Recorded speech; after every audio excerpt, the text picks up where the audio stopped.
Yes, yes, yes, and that is how we begin our morning. That is how we started off right here on Good Men in Kenya, this being Entertainment Thursday. It is the second day of May. I hope that you had a lovely Labor Day yesterday, which was a holiday. My day was so restful, and I feel more energized to take on the show today. We have a crazy lineup for you, so you do not want to miss any bit of the show. Tell a neighbor to tell a neighbor to tell another that the show is on. My name is Vivian Ndegwa Unique. Mambo VP, and what do we expect from you today? As always, good music, good vibe, and inshallah. Today we have great music and new music lined up for you. I'll just go through them. Kuna Spice Diana all the way from Uganda, a new song called Forever. Kuna Matata and Watendawili. Yeah. Inakubalika, very nice song. It's Willie a good Paul. song. Maze Willie Paul akona album. That album is amazing. I know, it's amazing. Such a big album. The collaborations in there, I'll be playing some of the songs from that album. Na please, madhani kicheza muende msupport mazi. Hakuna mtu anamsupport mazi, lakini tutamsupport. Lazima. Yes. Rosary akona new song inaitwa Blessed. Manolo pia alikuanga hapa. Akona new song. Kuna Vijana Barubaru, kuna Zero, Sufuri. They just released a video ya hiyo song yao ya Kudonjo na Kudunda. Very amazing. So keep it locked, mazi. I'll be sampling those songs. Show. Yes, as you've heard from Unique, the lineup is also just as crazy, and even our lineup of guests today, I will not spill the tea right now, but just know that we also have Fancy Fingers, who is expected to come in later on in the show. Now, we have Marie Yambo on the other side. Marie, good morning. Well, a very good morning to you, Vivian, DJ, and definitely good morning from wherever you're joining us across the country. My name is Marie Yambo, and I'll be bringing you up to speed with what is happening in the news. Definitely an update of what is happening in as far as the floods are concerned. More Kenyans are losing their lives, more are being displaced, and property worth millions of shillings have also been destroyed across the country. So I'll be keeping you up to date with all that, including the Labor Day celebrations. I'll be letting you know what the Kotu Secretary General was saying about it, pushing for a pay increase for workers, and also the doctors' strike, which was also a point of discussion, or at least was talked about during the Labor Day. And you know what, Vivian? I just want to request. Tunaweza kufanya request hapa? DJ. Sorry? Tunaweza ku make requests. Yes. Now that it's Entertainment Thursday. Yes, please do. I'm sure the DJ will be ready. I do not know what song you can play, but I also want us to remember Kenyans who are really going through a lot right now. Oh yeah, a lot just is to happening. play something for encouragement. It's not an easy time. Yeah. You know, people losing loved ones, people losing their homes. As we are here in studio, there are people who did not sleep for weeks now. Yeah. You know, last night, and they're grappling with how life will be after here. So we just want to encourage you out there. It's tough, but all we can say is rely on God. It's not easy right now, but just know that things will get better. Just keep on pedaling. Yes, we remain hopeful that things will get better. Exactly. So I want to start with that particular news on the floods, where 3 more people died in separate incidents in Kitengela and Kirinyaga as heavy rains continue to cause havoc in the country. In Kitengela, 2 bodies were retrieved from a river and a ditch. And in Kirinyaga, a woman died and her 2 children are nursing injuries after their house collapsed. This comes as the crack on the Kamulu-Joska Bridge along Kangundo Road widened. Meanwhile, motorists were forced to change their routes following flood along the Thika Superhighway around Kahawa Sukari, Kahawa Barracks and Kenyatta University. Timothy Kipnoso is on the floods watch. The death toll from flood effects continued to rise Wednesday after the bodies of 2 middle-aged men who drowned in Kitengela were retrieved from Nunkopir Seasonal River and a ditch near Kitengela GK Prison. Ombi langu na himizo langu kwa wakaaji wote katika miji ya Kitengela na Kajiado nzima. Ni vyema tuchukue tahadhari. Mito sio nzuri kwa sasa. The bodies were retrieved as tragedy also struck in Kirinyaga Central after a 4-story house collapsed at Karia village following heavy rains. The mother of 2 children who was reported to have been sleeping downstairs died, while her 2 children who were in a separate room suffered injuries. So that we don't know whether it is floods or well, building. We'll be told by that technical team, the comprehensive engineers. Hii nyumba haikuwa ikijengwa vizuri, juu ile chuma ilikuwa inajenga, ilikuwa chuma konda sana. This comes as residents living along Kangundo Road after Kamulu-Joska Bridge are staring at impending disaster after cracks reported on the bridge widened following heavy downpour that submerged the bridge. Bridge yetu tukiangalia imeanza kukatika. Hata juzi watu wa NTSA walikuwa huku wakaiangalia, lakini hatujaona response yoyote. Tuna pia hisia kwamba upande mwingine imesomba makazi ya watu. Ningesi wazazi muangalie watoto, haya maji mvua inaendelea kunyesha. Meanwhile, transport operations along Thika Road were paralyzed after the road was flooded at Kahawa Sukari drift between Kahawa Barracks and Kenyatta University. The road was temporarily shut and motorists diverted before operations resumed. Maji ilikuwa inabeba magari haikuwa inapita, na watu wa Kenya lazima waangalie barabara wainue juu, ndio kukakati kutakuwa na maji ikiinuka juu waweze kufunga maji iweze kupita. Ikaonekana hii barabara ya kuenda Kenyatta University hapa maeneo ni pabaya zaidi. Hata kuna gari kule ilikuwa imegwama pale na imeingiliwa na maji. And Canaan Estate residents are bearing the brand of Tuesday night heavy downpour. Movement within the estate has been hampered greatly as the area was fully submerged by flood waters. Haitakani sasa vile ati masavea wanakuja leo wakiangalia wanaenda, kesho wengine wanakuja wakiangalia wanaenda. Hakuna jambo tunaambiwa kesho kutaanza kazi ama kutakuwa nini inaendelea. Like sasa vile mnaona ya kwamba hii maji ikirudi hivi ni kumaanisha kuna blockage kwa hizo drainage system. So imekuwa ikiathiri wakazi wa Canaan ya kwamba hawezi pitia hii maeneo. In Narok County, 40 guests and several staff members have been rescued in Masai Mara Game Reserve after River Talek broke its bank. 9 camps have been affected by the floods. Tuliweza kuokoa wageni ambao walikuwa wako kwa hizi makams karibu 40 na wote wako sawa, hatujapata vivo yoyote. Hii maji inaendelea kuhatarisha maisha yao na hasa wakati wa usiku. Wewe ningetaka kuambia waangalifu na waondoke katika sehemu wako. Tutatoa sasa watu kwa nguvu. Tukipata watu kule, tukipata kwa sababu tunachukulia sasa hatua. Kama hiyo ni sasa kama ni commit suicide. They include Atipilikwani, Mara Leisure, Mara Bez, Olkinyei, Mara Big Five, Marriott, Sweet Acacia, Pride Inn, Mara and Kananga Camp.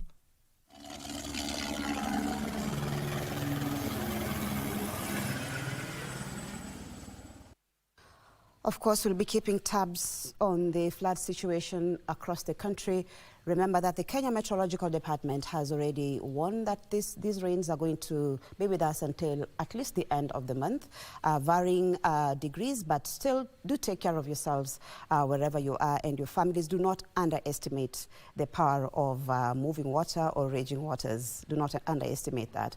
So let's move on, where the Kenya Defence Forces has joined in the search of the missing persons following the Monday morning Mai Mahiu dam tragedy that has so far left more than 50 people dead. These are survivors of the tragedy narrate the harrowing events leading to the deaths and destruction of property after the old Kijabe Dam burst its banks that fateful morning. This even as it emerged that earlier warnings on the looming danger were communicated before the tragedy struck. It's 3 days now since the devastating calamity hit residents of Mai Mahiu after the old Kijabe seasonal dam burst its banks, killing dozens downstream. At the Naivasha Sub-County Hospital, survivors of the tragedy are receiving treatment.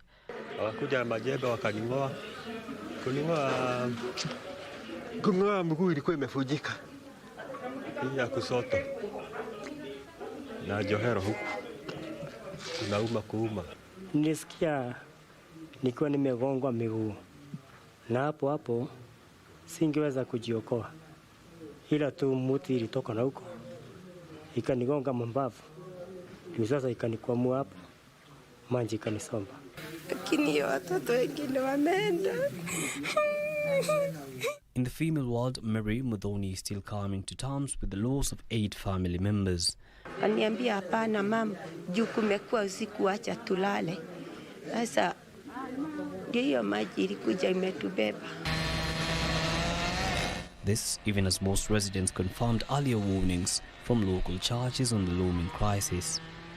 Kenya Defence Forces has joined in the search operations as the death toll hits 51.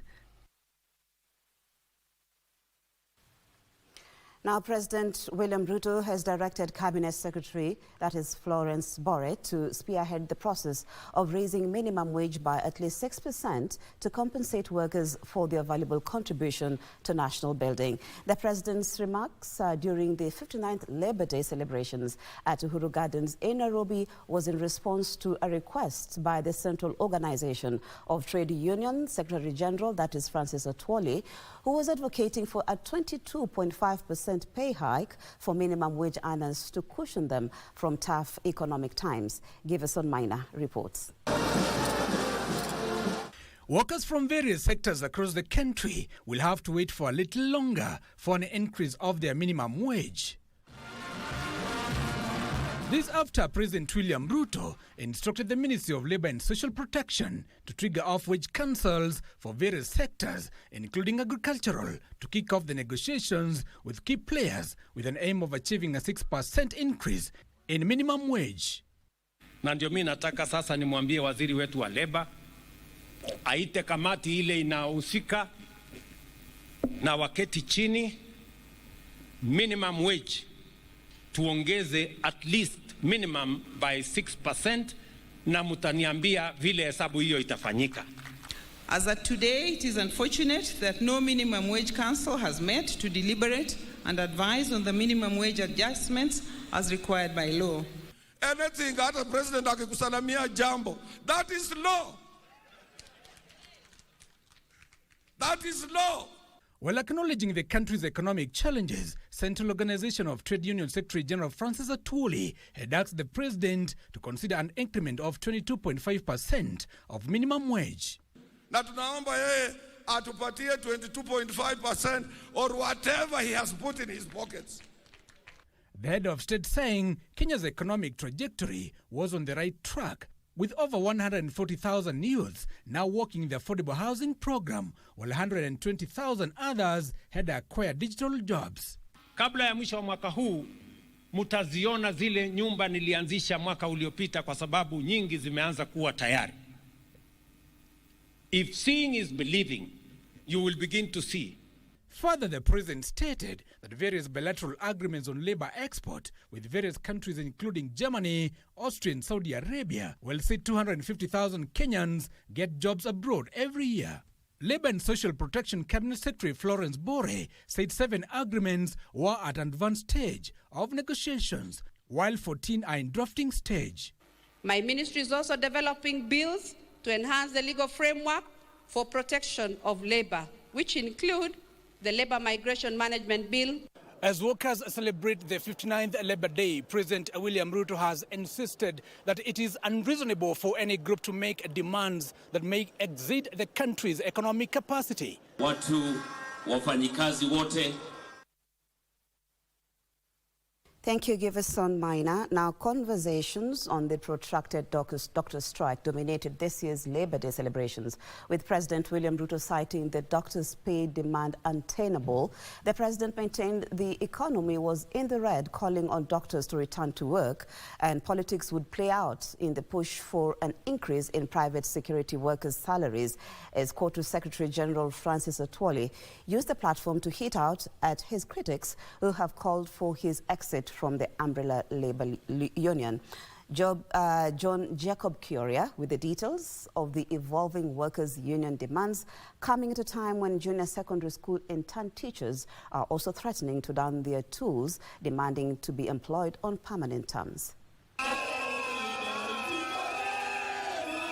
For over a month and a half now, approximately 4,000 doctors in Kenya's public health sector have kept off the hospitals, demanding implementation of the 2017 collective bargaining agreement that listed 19 issues to be resolved. Talks between government and doctors collapsed after doctors rejected government plea for a pay cut. The point of departure would once again feature during the Labour Day fit in Nairobi. President William Ruto, in his address during the fit, did not mince his words in revisiting the stalemate. Na ndio nawauliza hata madaktari wetu, tumeweka kwenye meza yale serikali iko tayari kufanya. Kati ya mambo nafikiri 19, serikali imekubali mambo 17. Imebaki 2 kwa sababu haiwezekani kwa mambo ya fedha, na wauliza madaktari wetu warudi kazini. Mambo tutarekebisha, uchumi tutazalisha, na kila mtu atapata haki yake tukisonga mbele.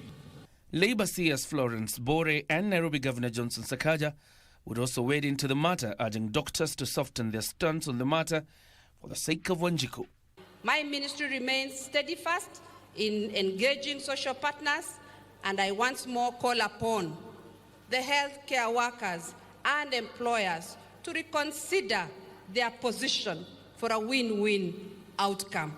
We need normalcy to be restored in the health sector to bring to an end the suffering of our people. Tunaomba madaktari wetu jameni, turudi kwa meza, tumalize mazungumzo yetu ili turudi kutibu watu wetu, sana sana sasa ambapo tuko na jangwa hili la mafuriko na la mvua. We need all our doctors. Nashukuru madaktari wa Nairobi walirudi wengi wao, around 80% are back there.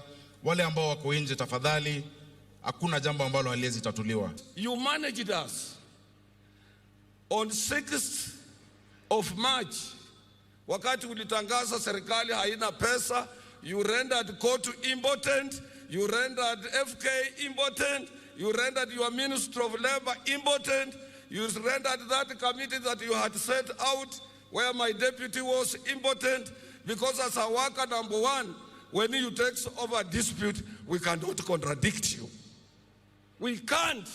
I want to appeal to the government and the doctors to give social dialogue a chance to resolve the ongoing strike by the doctors to alleviate the suffering of Kenyans. When all stakeholders come to the table with a willingness to listen, to learn, and to compromise when necessary, it paves the way for sustainable solutions that benefits everyone involved, and we get win-win solutions. The podium would also provide fodder for KOTU Secretary General Francis Atwoli to take on his perceived critiques. People who set us free from the labor movement, and we must remember them. We must have their history. They were not people who had been appointed by government on various positions and they want to pretend to be labor leaders. And Your Excellency, today's trade union movement has changed from agitation to scientific dialogue. That is why you don't hear us on newspapers. That is why you don't hear us fighting.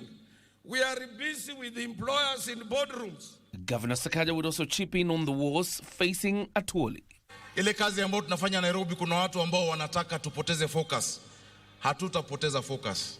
We know what needs to be done. We know the progress we are making. So usisikie uchungu. Unajua hata mimi nasikia uchungu nikiona wewe ukipigwa. Na nimeona umeanza kuchokozwa. Lakini usife moyo pia wewe papa. Wale wametumwa kunichokoza pia ndio wametumwa wale wanakuchokoza. Na itaisha. Hiyo ni siasa ya kawaida, itaisha. Stand strong. Stand firm.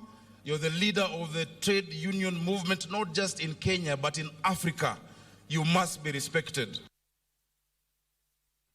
Staying with the Labor Day celebrations, hundreds of Kenyans braced the morning cold and light showers to attend the 59th Labor Day celebrations held at the Uhuru Gardens in Nairobi capital, in the capital that is in Nairobi. Different unions representing workers in different sectors graced the celebrations, donned in their attire with their tools of trade in tow. Our reporter Sarafina Robi paints for us the picture of the day's celebrations.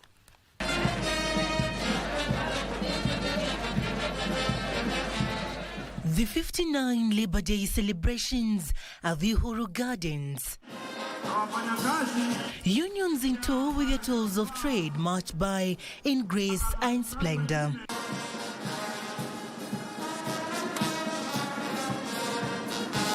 From the security sector, energy sector, hospitality sector, health sector, education sector, the county government, as well as the national government were all represented.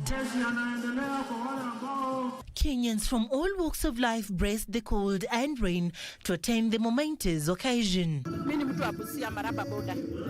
Nafurahia sana kwa kuwepo hapa kwa siku ya leo, siku ya wafanyakazi. Hata kama mimi sio mwajiriwa na sina kazi, nafurahia sana kwa wenye wanafanya kazi. Wetu wa Jamhuri ya Kenya akija, kama atakuja, aongelee kuhusu wafanyakazi na aongelee kuhusu madaktari, angalau atufikishie 26%. The work calls to enhance working conditions of workers in line with this theme of Kenyan workers for economic growth, political stability and job creation. Wakati huu pia kuna mgomo ambao unaendelea. Tunajua kwamba ni hali tata sana nchini ikiunganishwa kwamba pia kuna hali ya mvua mingi ambaye ina uwezo wa kuibua magonjwa ile ya kuambukizana kama kolera, ambapo itaweka watu katika hali ya hatari. Ni pia tutambue wafanyakazi kwa jumla, yale mashirika ya kiserikali ambayo si ya kiserikali, yale ambayo yako private, tujue ni nani yafanya nini wapi. We appreciate na we embrace kwamba haijalishi wewe wafanya kazi in what sense, wewe ni kiungo kile muhimu. Ni kama mwili, kila kiungo kina kazi yake. Usidharau kucha ukaiona haina maana.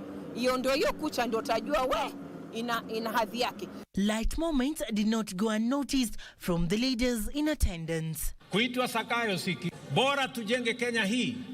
Watu wapate manyumba. Tuwe na affordable, tuwe na universal health coverage. Watoto vijana wetu wapate ajira. Zakayo ni jina. Tuendelee mbele. No problem. Anything hata president akikusalamia jambo, that is law. That is law. Usifikirie utaenda kutafuta law ingine pale ingine. So wacha tupeleke president pole pole na tumwangalie, tumchunge na yeye atatuchunga. Na tunaomba yeye atupatie 22.5% or whatever he has put in his pockets.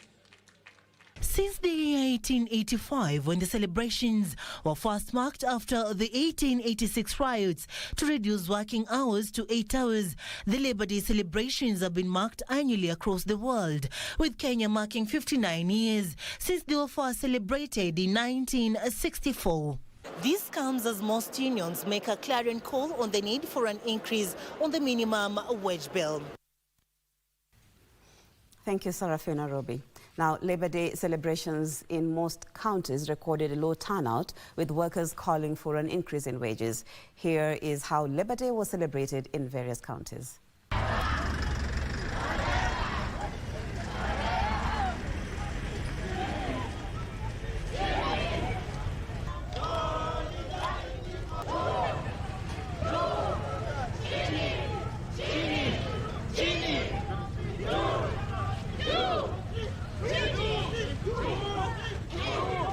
The taxes that were created recently, those taxes have really eaten into the salary of the employees, so they don't have the buying power. The purchasing power is completely eroded. So we would like the government to look into these issues and give the employees a general wage increase this time. Government should cushion workers today, now that they have overtaxed the workers. There is housing levy, there is water levy, there is whatever levy. We need the government today to give a proper wage increase to the workers. I really appeal that they look into domestic workers' issues, because this is a core pillar of care work that it is an agenda that is going around the world that care work should be recognized. But sisi wenye tunajua ni na nitapiga simu. Ati watu waanze kuandikwa kwa contract, hata hao wako kwa contract. Hiyo ni mambo yao. Hii mfanyikazi wa chai mchuna chai umpe contract ya siku 5 ama wiki, utakuwa unamlipa shilingi 2. Hakuna mahali anakijiandikisha kwa union. Tutasaidia hao watu namna gani? Tunapata mchunaji majani, mfanyikazi, equal task, different pay. Hiyo inaitwa discrimination in Kizungu. 18,000 na 48. Sure, is that fair? Now, wacha nikaribishe area chief. Well, that story brings us to our first break of the bulletin. I'll be back with much more, including sports.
Mami. Unaswali kwa shahidi. Wewe. Sasa mami. Hivyo ndio heshima hana. Yes, mheshimiwa. Sorry. Forget your manners. Seems you know so much, Sindio. Why do you force me to get in your car? Why? Yes. Do you know bibi yako alikuwa ananikatia mimi nikakataa? Ati anakukatia? Wewe ngoja niulize, alikuwa anakukatia nini, nyama ama mkate? Alikuwa ananitongoza mheshimiwa, mimi nikakataa mheshimiwa. Na uoni haya mbele ya koti kusema no, I refuse it mheshimiwa, that is the truth. And the same the devil. So what do you want from me? Can you walk out please? Just go. Please, I beg you. Wewe ndio unapeana order kwa hii koti.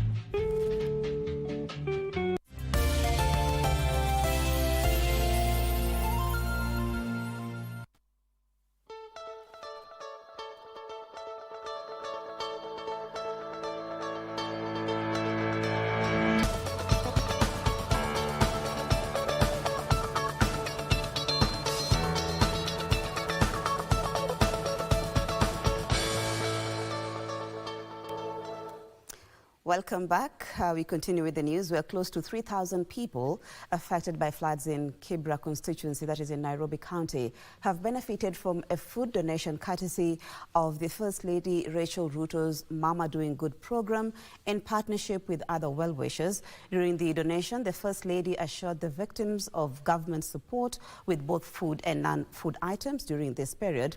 The Ministry of Interior has put the number of those displaced across the country at 30,099 households.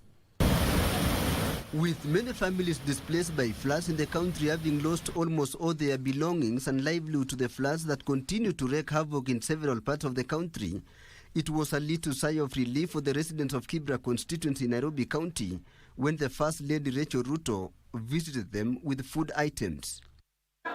Serikali imeweza kuweka juhudi zote kuhakikisha kwamba Wakenya ambao wameathirika kwa ajili ya hii mafuriko wanaweza kupata chakula, wanaweza kupata mavazi, wanaweza kupata makao. In normal circumstances, our disaster management team would be dealing with this, but we don't have enough resources. We don't have enough resources to be able to support all the people who have been impacted, whether it's here in Madare, in the other informal settlements, as we call them. Through her Mama Doing Good program and in partnership with other players including Chandaria Foundation, KEPSA, Global Peace and the Ministry of Special Programs, the First Lady donated a variety of food items including rice, beans, fortified food for children, unga, green grams and millet. But we are asking that each one of us become a keeper of the other. This is our message from Mama's office, that we take care of one another as children of one nation. If a neighbor is in need, kindly support them. Those of you who will be affected, if they run to those who are not, kindly let us host them if we can, especially our neighbors. Special Programs Cabinet Secretary Penina Malonza asked those living near rivers and in riparian lands to heed to the government's advice to vacate with the 48-hour period given by the government almost lapsing. But if Gong is raining, definitely we are going to have water. And I think that is the most dangerous one, because when it's not raining, you cannot take precaution. But when rain water flows from another place, it's even more dangerous. So we ask people to move.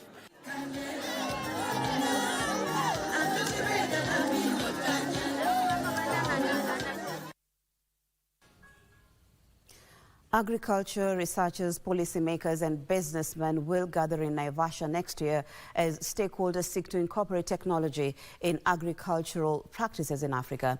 Over 1,000 delegates consisting of global leaders will also come up with modalities to be implemented by African governments to aid the food security agenda. Now, being the third conference, it will also focus on policy and how to monetize agriculture and enjoin institutions of higher learning in the cause.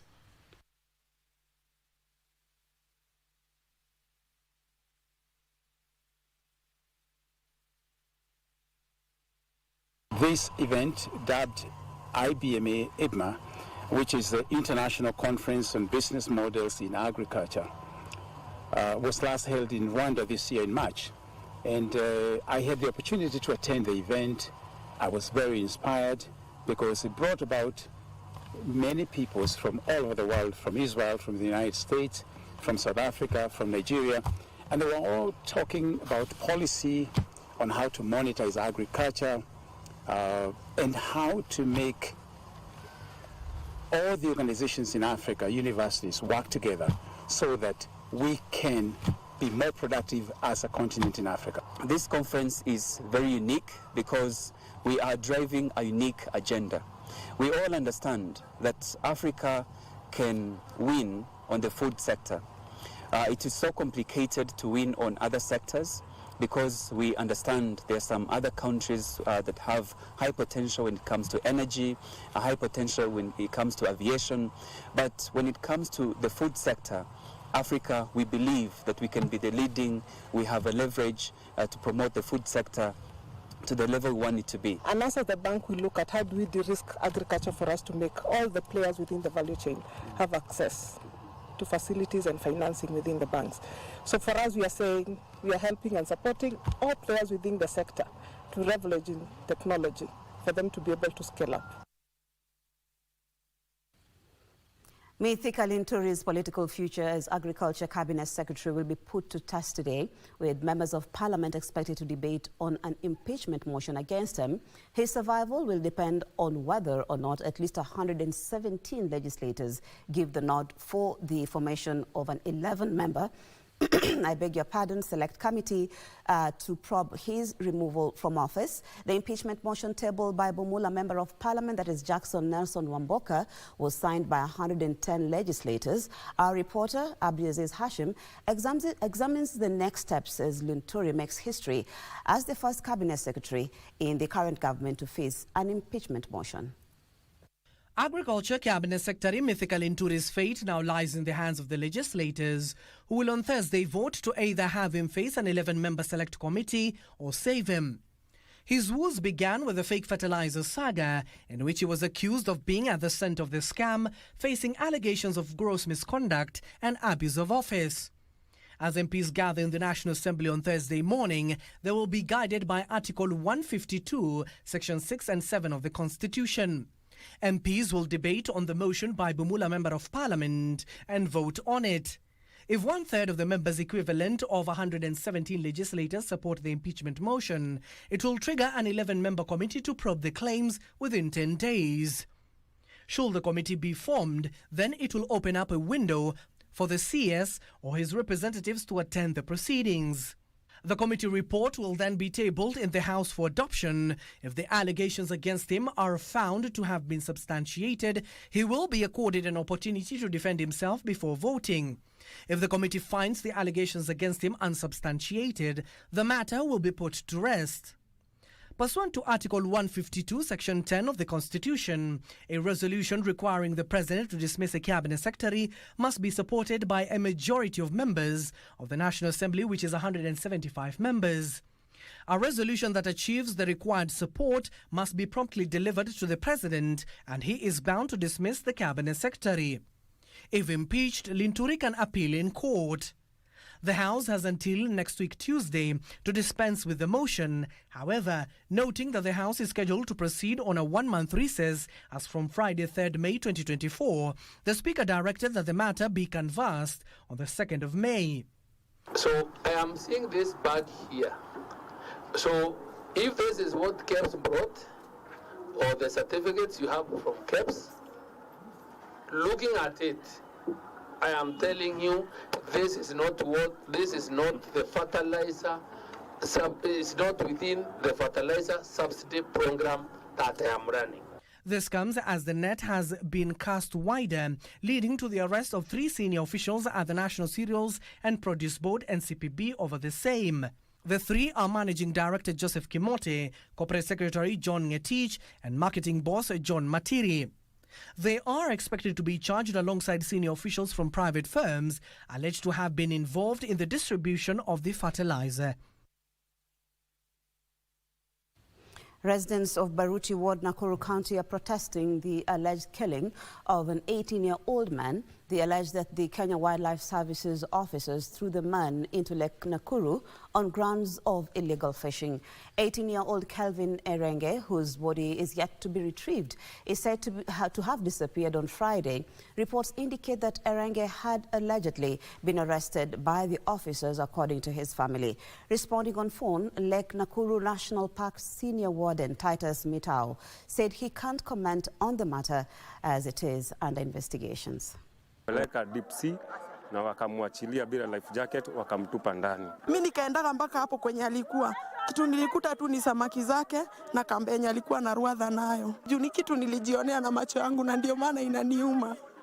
Juka ningekuwa sijaona singeumwa. Leo ni siku ya 4 ndio tunaambiwa ati mwili imepatikana huku ndani. Kama ni mashtaka afunguliwe mashtaka, si enda kumuua kama mtu ambaye si mzazi, hana uchungu wa huyo mtoto. Juu mtoto si wake. So ana ile uchungu wa huyo mtoto. Amezima taa huyo mtoto. Let's take a look at counties where Migori County Assembly is set to have an interim speaker following the impeachment of the incumbent speaker, that is Charles Owino, who has moved to court to seek his reinstatement. Elsewhere, a section of Ngome Council of Elders from the Mbere community in Embu County wants the government to expedite their resettlement on the controversial Moya settlement scheme.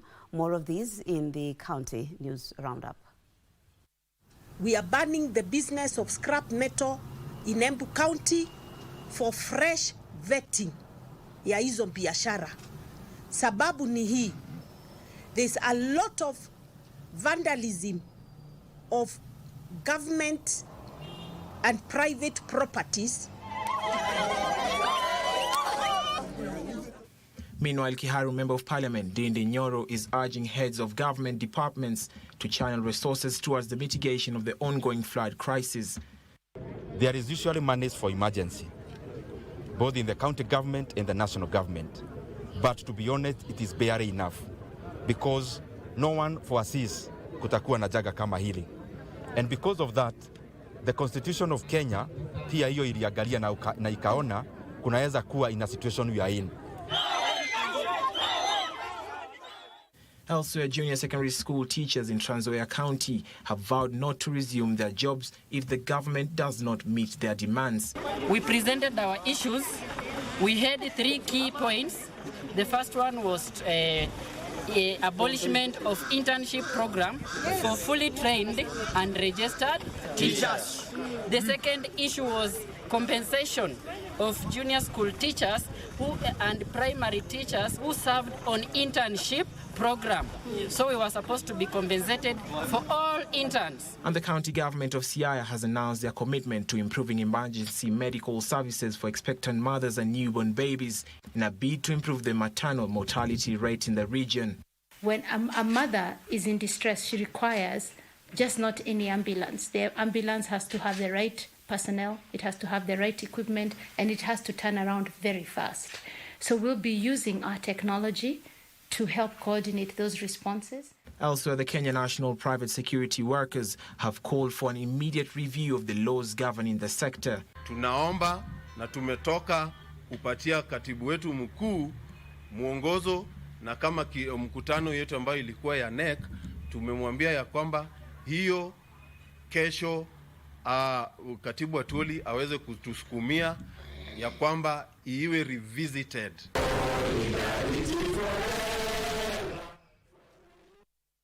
Keeping with matters education, junior secondary school and TAN teachers in Murang'a County have threatened to down their tools at the beginning of second term if they are not absorbed on permanent basis and receive a pay commensurate to that of teachers employed on permanent and pensionable basis. Now, a recent ruling by Judge Byram Ongaya found the Teachers Service Commission in contravention of the law for employing teachers who have already graduated as interns under terms that do not meet legal standards. Learning in junior secondary schools, JSS, which heavily relies on intern teachers, could be interrupted if their demands are not addressed by their employer. They are threatening to down their tools when schools open for second term. The teachers, commonly referred to as interns, made their demands on the back of a court ruling that found the Teachers Service Commission in contravention of the law for employing the teachers who have already graduated as interns. In Murang'a County, the demands of the teachers are well articulated on the placards. They argue that the court declared the extension of internship illegal, thus those who served for 1 year as interns need to be absorbed on permanent and pensionable basis. The teachers said they will only resume work after they get their confirmation letters. We want TSC to confirm us into PNP terms, just like other teachers. Mogul's power. Number 2, we want TSC to obey the court order and compensate the 46,000 teachers for offering faithful services to the commission. You employed us under contractual terms. Then, based on the legal framework in Kenya and the judicial elucidation, it is affirmed that an intern is entitled to the full rights and benefits of the under the Employment Act. So TSC has also violated the rights of interns because you have not been receiving these benefits. They are further demanding that they be compensated for the period they have been underpaid and receive better medical cover. We are tired as teachers of JSS, isn't it? Yes, we are depressed. Many of us, many moguls have killed themselves because of this 17K we are getting. Yes. And they are taxing us, they are deducting us housing levy, and then they are saying that we are not their employees. Who are we? Who are we? We don't have even a good medical cover. We'd like to urge the government to engage the national leadership of JSS and come up with, negotiate and come up with better terms and give us a response and let them know in advance. The only language we understand is compensate and confirm. The teachers said they will embark on daily demonstrations from next week until their grievances are adequately addressed by the Teacher Service Commission. Reporting there, let's look at sports, where Athletics Kenya has named the final 8-member marathon team that will represent the country in the Paris 2024 Olympics. Two-time Olympic champion, that is Eliud Kipchoge, will lead the men's team, while 2020 Olympic champion Paris Jepchirchir will anchor the women's team. Kipchoge will anchor the men's team selected by AK, announced in Eldoret on Wednesday, alongside Tokyo Marathon champion Benson Kipruto and London Marathon champion Alexander Munyao. Tokyo Marathon silver medalist Timothy Kiplagat was named as a reserve in the men's team. Two-time Boston Marathon winner Helen Obiri will join Jepchirchir in the women's team alongside former world record holder Bridget Kosgei. 2022 New York Marathon winner Sharon Lokedi was named as a reserve in the women's team. We are going to Paris as a team, not as individual. As you know, this is games. This is not the world major marathon. It's Olympic Games. Our prayer and hopes is that to go and run well. We know we are going to run for the Kenyans, not only us. So for you guys, pray for us and support us in any ways. And for us, we are going to do our best. Athletics Kenya President Jackson Tuwei said the reserves will go all the way, while at the same time hoping nothing will happen to the core team. The Paris Olympic Games are slated for 26th July to 11th August 2024. We have had quite a number of athletes winning at least 2 times, including our Eliud Kipchoge, who has won twice. And therefore, we would like to give him a chance to see if he can be the only one in the world to do it 3 times in a row. We are here because we want to make sure that this team that has been named here today, we work as National Olympic Committee and also do the government, we want to make sure that we work together in terms of any support that this team would want maybe to have in terms of preparing themselves to represent the country. The second edition of the Eliud Owalo Foundation Basketball Tournament will be held from the 10th to the 12th of this month at the Nyayo National Stadium Indoor Gymnasium. The tournament, which was officially launched on Wednesday by ICT and the Digital Economy Cabinet Secretary, that is Eliud Owalo, will feature 12 teams drawn from both men and women's Kenya Basketball Federation leagues. ICT and Digital Economy Cabinet Secretary Eliud Owalo reiterated his commitment in growing and upscaling the standard of the game in the country to international level. We want to see a situation where the national basketball team, the Morans, and also the ladies team, the Lioness, become as competitive as possible in the continental tournament. And also to use it as a platform through which our youth can get gainful employment. Owal said the foundation will be used to identify upcoming talents and also use the game as a source of income. CAS also revealed the top performers will receive scholarship for their university studies. We want to expose them through tournaments like this forthcoming tournament so that they can showcase their talent. We are going to have scouts during this tournament, and our objective is to identify the best talent that we have within the Kenyan League and give them the opportunity to play for professional basketball leagues out there. Kenya Port Authority, USIU, Equity and Thunder will headline the men's category, while Equity, Zetech University and USIU will feature in the women's category, among others. Our motto is about, empowering the youth, and if you see what the slogan is for Eliud Owalo, it's actually about elevating our lives and empowering the future And so for us, we're really, really happy, and we're willing to go all the way in terms of, nurturing the youth, in terms of, again, to do with talent. So thank you. The winners of the tournament will pocket 300,000 shillings, while second and third runners-up will bag 200,000 shillings and 100,000 shillings, respectively. Hingori Mwange reporting there. Kenyan champions KCB and compatriots Kenya Pipeline advanced to the semi-finals of the ongoing African Women's Volleyball Club Championship in Cairo, Egypt, after emerging victorious in their respective quarter-final matches. KCB humbled compatriots Prisons Kenya by 3 straight sets, while Kenya Pipeline silenced Cameroon's Lito team volley by the same margin.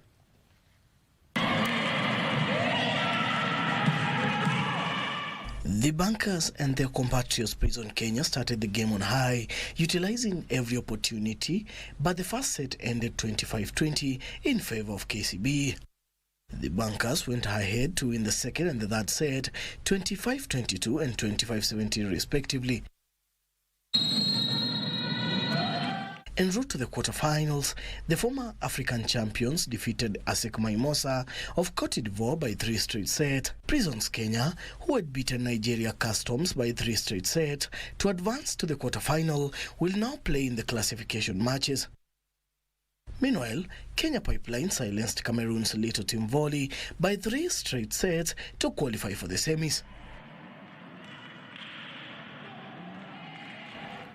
Well, that story brings us to the end of the bulletin this morning. Thank you so much for taking your time to start your day with us here on Good Morning Kenya. It's Entertainment Thursday, and the DJ together with Vivian have a lineup for you, so you do not want to miss that. And I think DJ, he's already in studio, can hear me, so kindly do play for me something as requested earlier, just to stand with our Kenyans who are suffering at the moment because of the ongoing floods. So thank you once again. My name is Mai Mahiu, and I hope to see you next week. Do keep safe.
toasting. Lots of guys headed up to her, but she told them she was waiting for the one that God was sent to fulfill a kind of craving, a special kind of loving, one with lot of understanding. Come rain, come shining. People started to say that she wanted more than a Mr. Right. All that she wanted was a man that sees the light. They say she's so cool, but being uptight, when all that she wants is good love, not be fight. Special kind of girl, hard to come by. This kind of girl I need my one to make my wife. You're the one, say no more. No bother about what the people say. As I said, every time that I look into your eyes, I see fire in there. And if you look into my eyes, you see desire in there.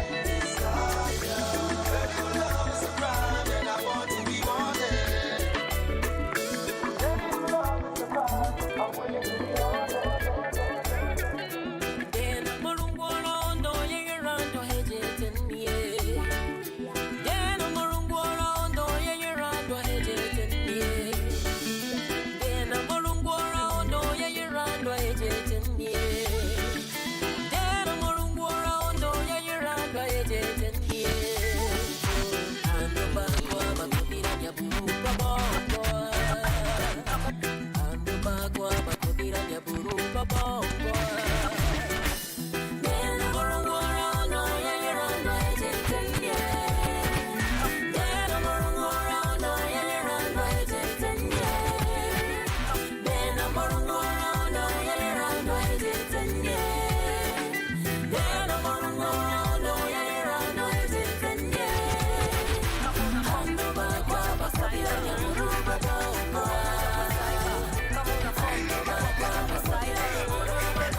Bambanga kamfuko kakiwa na do donjo Serena donjo kama una form chukua moja kwa cyber chukua moja kwa cyber kama una form chukua moja kwa cyber chukua moja kwa cyber pamba inabambanga kamfuko kakiwa na do kama tamadoba zikiwa kwa form bambanga manoma zikiwa kwa flow reggae na kama tawarazi wakiwa mandom weka don't disturb kwa mlango bilibili ya wawili kwa tango sejangu ya left watu wako right angle mateso ya beberu mateso ya mama kambo gide mtukizepa jumambanga wako area kafyu inakatia sherehe na mamorio kesho ni weekendi tunashikisha kisheria kila mtu pewa pombe kacha njo ya polio na yenga sana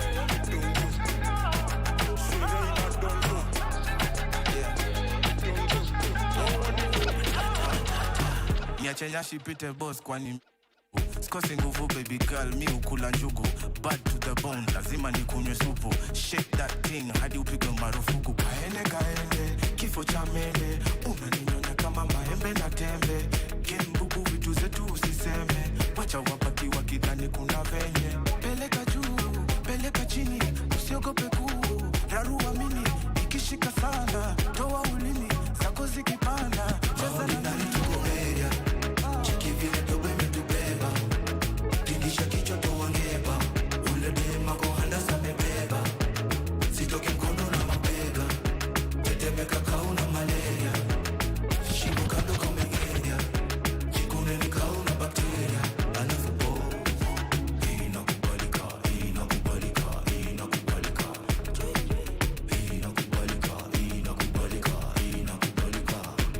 rating ni 5-star ndani ya 5-star hotel kwetu ni Gaza naroga ka vibes katel niko na answer uko na swali naza tell bombastic side chavuka boda napiga maitopia kanivo 20 tupate tukichoma pigi ya beli ya kuje na keroma hizi mamoshi zinatibu mpaka homa kanyama paka hina na ma foundation wanasema right now to my location wanasema sina huanga na formation mpesa confirmation leo celebrate tuko area yeah chiki sawa isaidie tuko wapi kama ule dema kohana sabebeba can I be free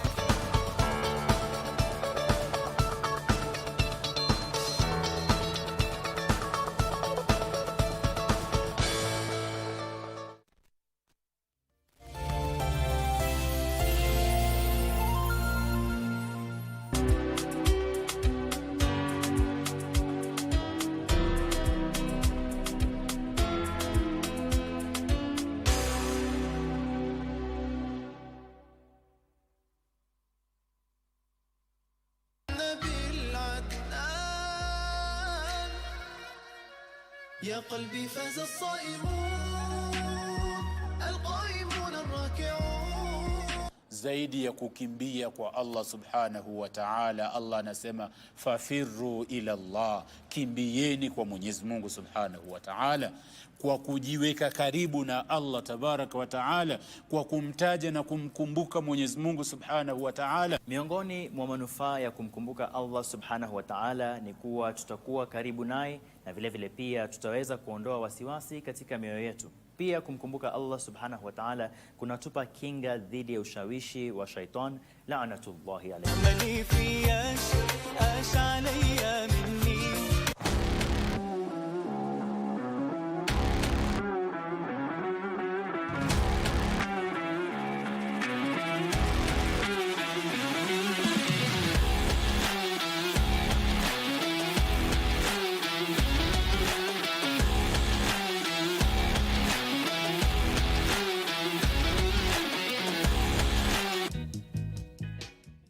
Yes, your visa is. He does not know you're here. But truly, we cannot harm Mr. Kaik. You think? That will be breaking the law. How do you think J&J was built? Alice, if anything happens to me, You'll what? I will hound you from 6 feet under. You had only one job, George. Wacha kunichekesha hivyo, my ribs still hurts. You should be grateful that's the only part of your body that hurts. 1 minute tulikuwa na yeye. The next minute ametoka nje. I didn't know you were coming back today.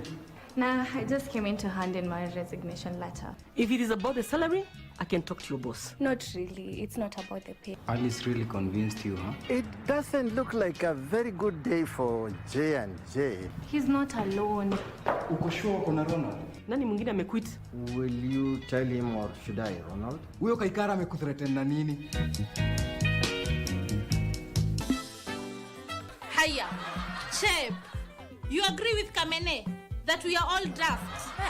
From her point of view, I can say yes. How will a blind person read another blind person? There goes another madman in the making. Let me just compose myself, Julia Moon. Did this girl just call us Akilidun? Yeah, Kamene, not everyone is a walkover. You better shape up or ship out. You want me being featured in your music video, eh? I am telling you that is going to break all records you watch. Hafiz on my zest. Hafiz on my zest.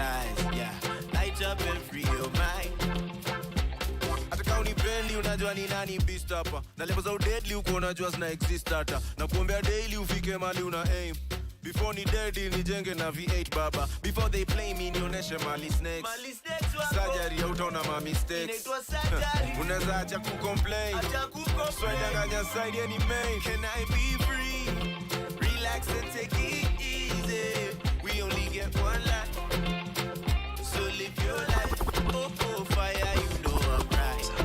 Welcome to paradise. It's light up and free your mind. Will you pose it? Hello, hello, hello, my friend. Hello, hello, hello, hello, my friend. Hello, la la la la la, hello, my friend. Hello, we've come a long way. Hello, my friend. My friend, your body JJ. You dripping like super, baby.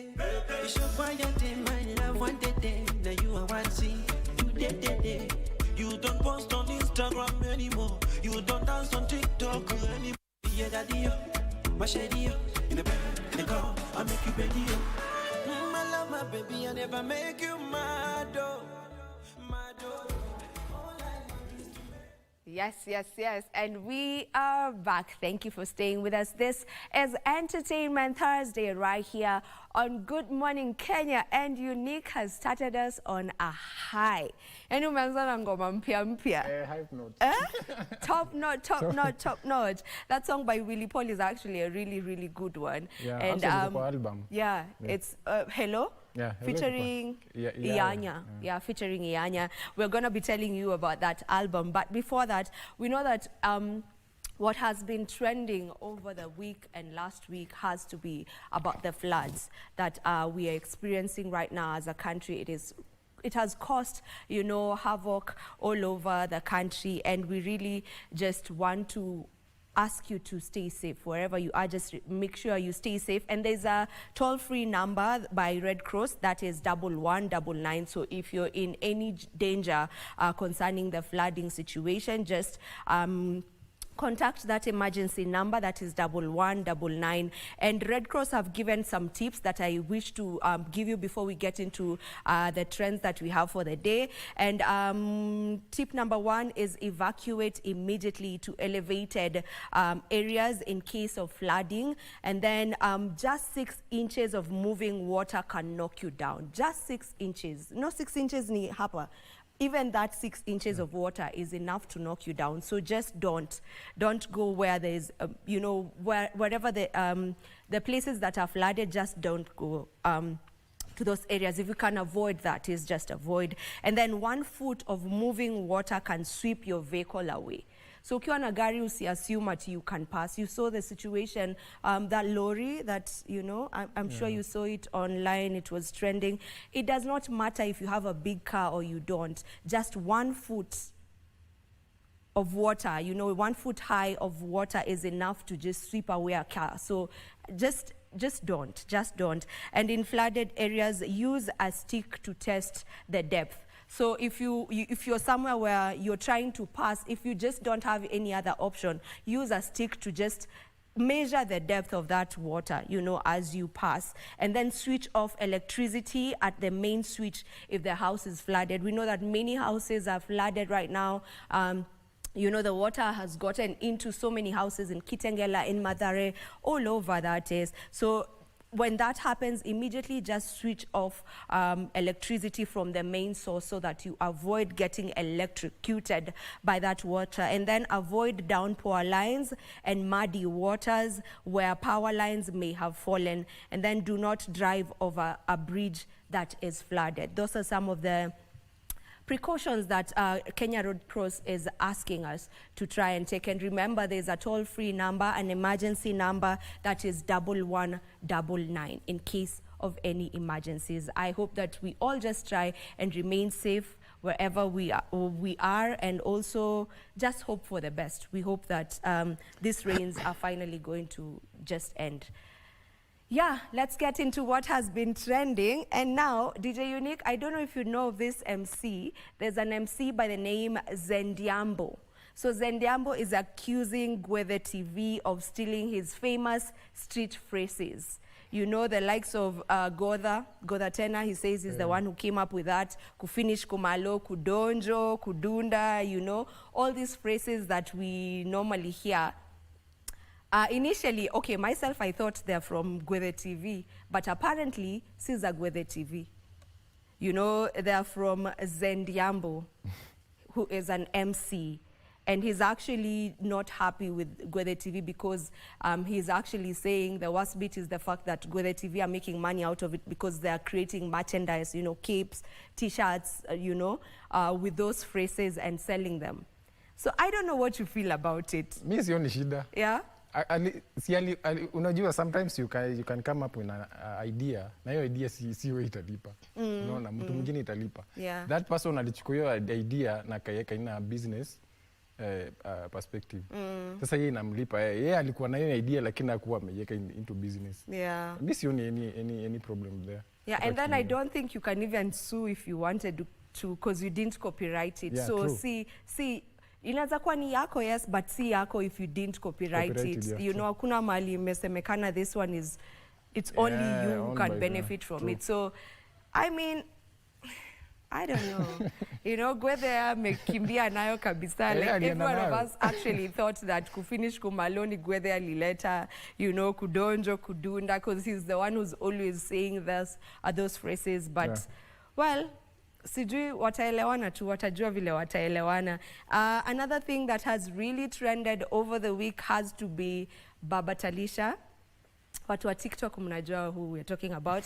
Baba Talisha and Chira's grandmother, and they've engaged in an online argument, actually a very heated one, over money that was fundraised, you know, Zamatanga, that was around 8 million Kenyan shillings, you know. So now the grandmother to Chira is saying that, you know, hiyo pesa kuna venye sijui Baba Talisha alitumia sijui ngapi, akamuitisha sijui ngapi.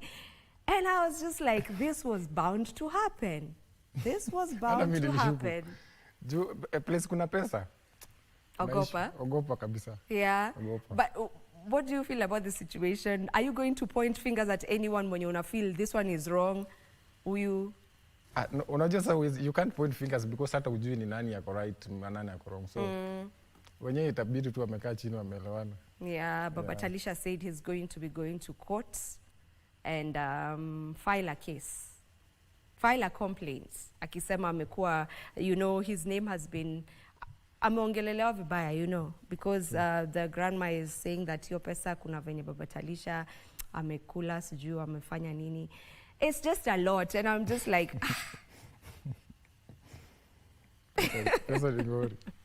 like I even don't have an opinion on this story. I honestly do not have an opinion on this story. So moving on swiftly. Now, Tanasha Donna, the beautiful Tanasha Donna has decided to enhance her beauty more. You know, there was a time they say that she did some enhancements on her backside and whatever. Right now, she has also done a procedure, and this one is not alleged, she actually confirmed that she's done a procedure to give her fuller lips. Like her lips now are gonna be looking plumber, like zitakuwa ziko kubwa. I'm like, the way Tanasha is such a beautiful woman. Mbona wasichana tunakwanga na, like, why does it, okay, someone is free to do whatever they feel with their body, but kuna venye we need to be more confident as women. Let's not allow society to dictate the beauty standards they have on us. I mean, Tanasha ni mrembo ama? Maybe alikuwa ndaka kukaa Diamond. Wow. Unique. Unique ulitaka kuban. But anyway, she decided she wants her lips fuller. Akanataka zikae plumber. And that's what she went for. She's done that procedure.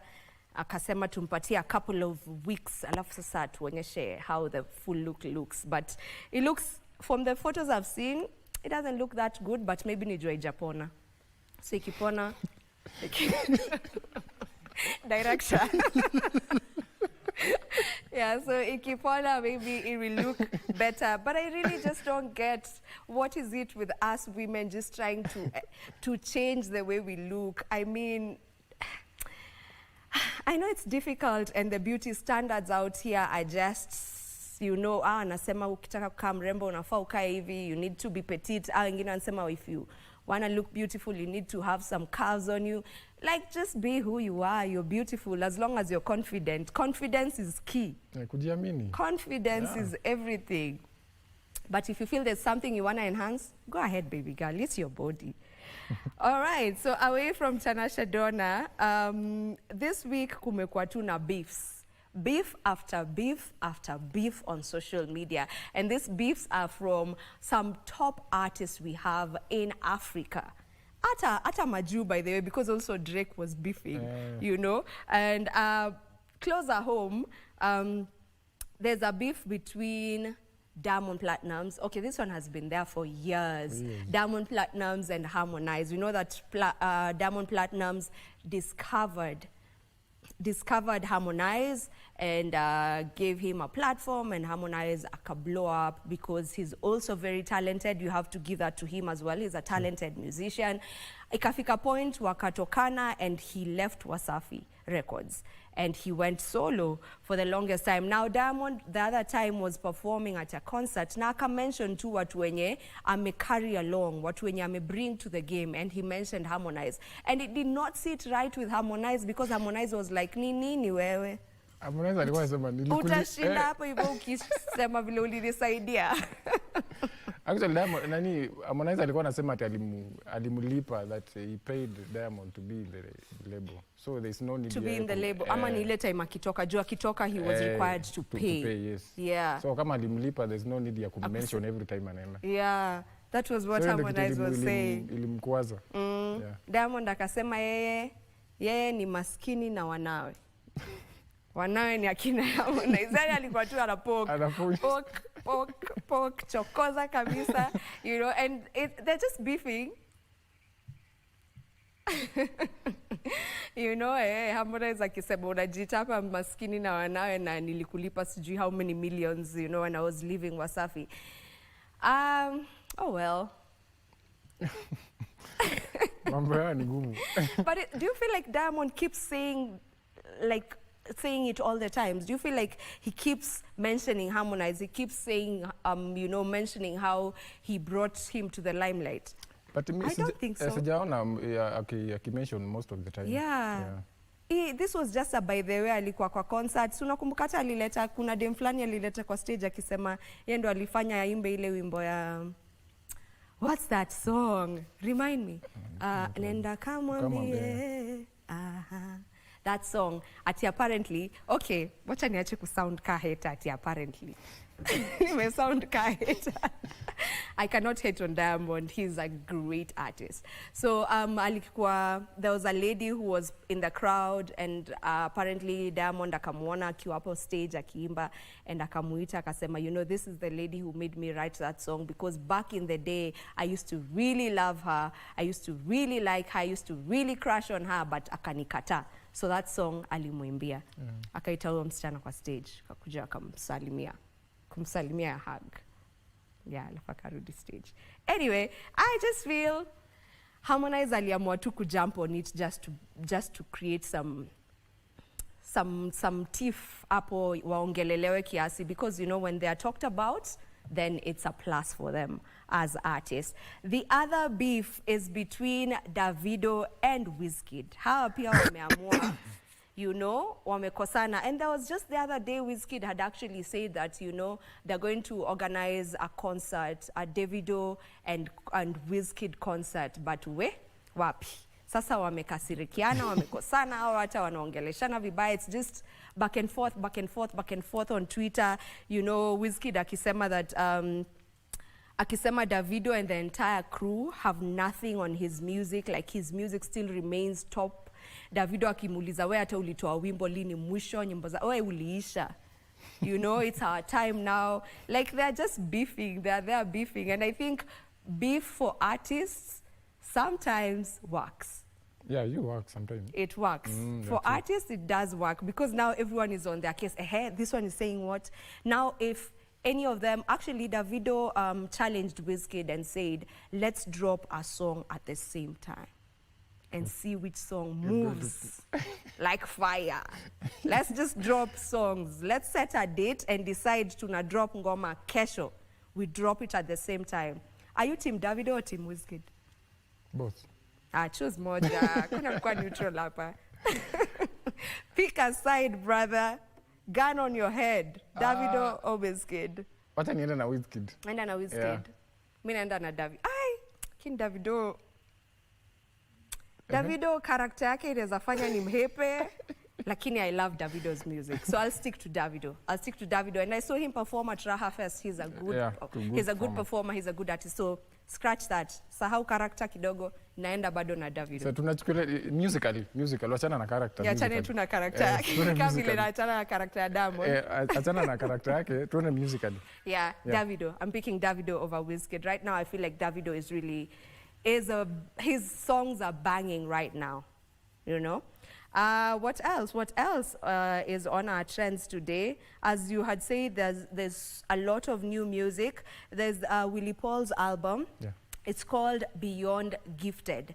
And on this album, Willie Posey has featured so many artists. He has featured Tommy Lee Sparta. He has featured Denick from Jamaica as well. He has featured Elaine. I feel like he really likes working with Elaine. And they always create a banger. This album, I work most of Jamaican artists. Yeah. He's really worked with many Jamaicans. He's also worked with the Scales. He's worked with Yanya. You've listened to the song Unique has played. Amewak pia na Mario, among many others. It's a good album. It's a really, really good album. So let's support Willie Paul, Willie Posey. Yes. And that is what we have on our star. By the way, ule demo Kaveve Kazoze ametoa ngoma. So watu walikuwa nasema tangoimbe Kaveve Kazoze hajaimba tena. Akona wimbo ingine. It's called Single na Sitaki Mutu. Huyo character ilimpata. Yes, there's that song. And then there's also a song by Vijana Barubaru who I totally love. Inaitwa Nisawa. Umeniacha nimeachika nisawa. Kwani watu wanachapa character development aje huko nje? Yako imekupata? Kuna hiyo ngoma? Kuna Nisawa? Wacha tu nicheze ngoma. All right. Let's listen to Vijana Barubaru Nisawa. It is a beautiful heartbreak song.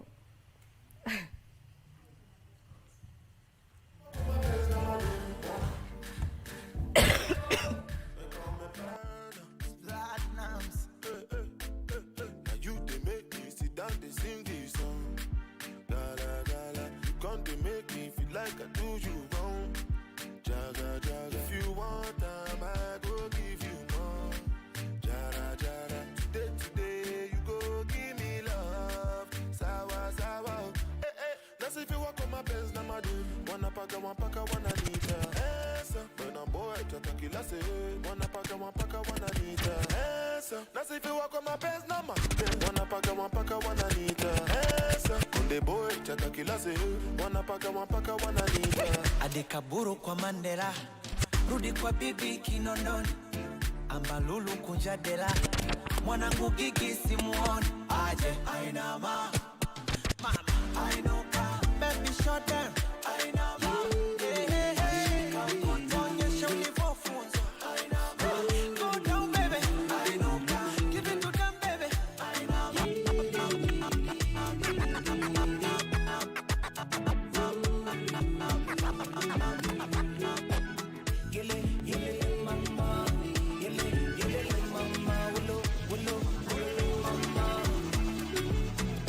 Kosa si kosa, makosa ni kurudia, pole sana. Kama umevumilia, tulikosana, nikaomba ungenirudia, ukanikana hadharani, mbele ya dunia. Beti lichomeka, zima moto